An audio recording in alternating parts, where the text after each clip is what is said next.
Hello সবাইকে, আসসালামু আলাইকুম। তো আজকে সকালে ঘুম থেকে উঠেই দেখছিলাম তুলোর মতো মেঘ, আর আকাশটা এত সুন্দর ছিল, মানে মনে হচ্ছিল যে যদি সুইজারল্যান্ড থেকে ঘুরে আসতে পারতাম। তো এটা ছিল সকালবেলা। রাতের বেলা আমরা চলে যাই একটু বাইরে।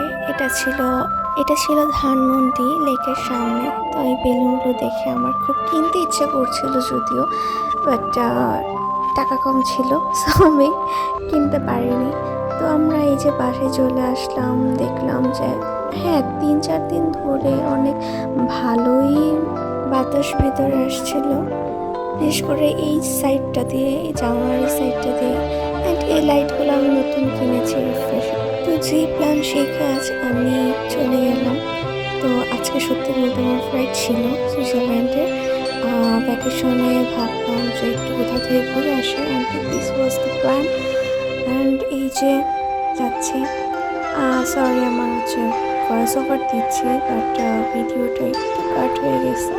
এটা ছিল যখন আমি যাচ্ছিলাম, মানে যখন আমি ফ্লাইটে উঠবো এর আগে যাচ্ছিলাম, তখনকার ফুটেজটা নেওয়া, বাট একটু মিস্টেক হয়ে গেছে। সো আমরা ওইখানে পৌঁছে একটা রেস্টুরেন্টে যাই এবং সেখানে কিছু খাওয়া দাওয়া করি। রেস্টুরেন্টটা খুবই সুন্দর ছিল, বলতে গেলে জাস্ট হালকা স্ন্যাক্স আমরা এখানে খাই, অ্যান্ড বেশি কিছু নেই না। অ্যান্ড লাস্টে আমরা এই ডেজার্টটা নেই। এটা খুব সফট ছিল।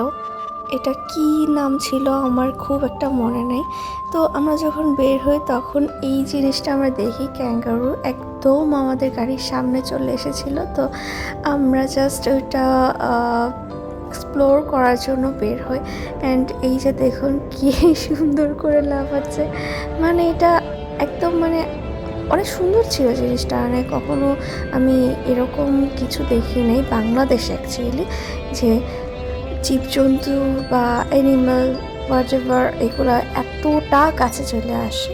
এরপর আমরা ওইখানকার একটা হোটেলে উঠি, কারণ আমাদের প্ল্যান হচ্ছে আমরা 30 দিন থাকবো এবং এখানে একটা কটেজে থাকবো। তো এইখান থেকে হচ্ছে এই ভিউটা আমি পাই। অ্যান্ড পরে আমরা হচ্ছে একটা জায়গায় যেতে চাই, অ্যান্ড সেটা দিয়ে হচ্ছে মেট্রো দিয়ে যেতে হবে। এই জায়গাটা ছিল পাহাড়ের মাঝখানে, মানে পাহাড়ের উপরে।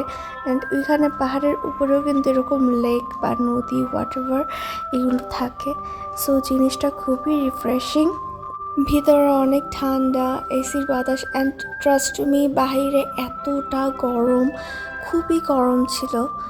অ্যান্ড তো আমরা সেখানে একটা 7 স্টার রেস্টুরেন্টে যাই, অ্যান্ড সেটা ছিল একদম ছবির মতো, এত সুন্দর ডেকোরেশন দেখে এটা খুবই সুন্দর একটা ডেকোরেশন ছিল, মনে হচ্ছিল একদম বাসার মতনই। অ্যান্ড ওদের যে ডেকোরেশনটা সেটা একদম পুরো বাসার মতো ডেকোরেশন ছিল। এখানে এসে হালকা বাতাস ছিল, অ্যান্ড বাতাসটা এতটা ঠান্ডাও না এতটা গরমও না, একদম লেকের পাশে। এটা লেক না, এটা মেবি একটা বিচ ছিল। আর আসলে এখানে এসে দেখে বোঝার উপায় নাই কোনটা লেক, কোনটা নদী, আর কোনটা সমুদ্র। বাট আই থিঙ্ক এটা সমুদ্রই ছিল। বাট কারণ এত বড় বড়, অ্যান্ড ওদের যে কি বলে প্রস্থ বলে নদীর, এতটা বড় ছিল।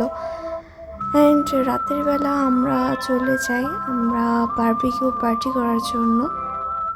অ্যান্ড রাতের খাবার আমাদের জন্য দিয়ে যায়, অ্যান্ড আমরা রাতের ডিনারটা করে ফেলি। এখানে বেশি কিছু ছিল না, ছিল কিছু রুমালি রুটি অ্যান্ড কিছু বাঙালি খাবার ওরা আমাদেরকে সার্ভ করে। তো এখানে আমার একজন আপু থাকে, আমারই ব্যাচমেট,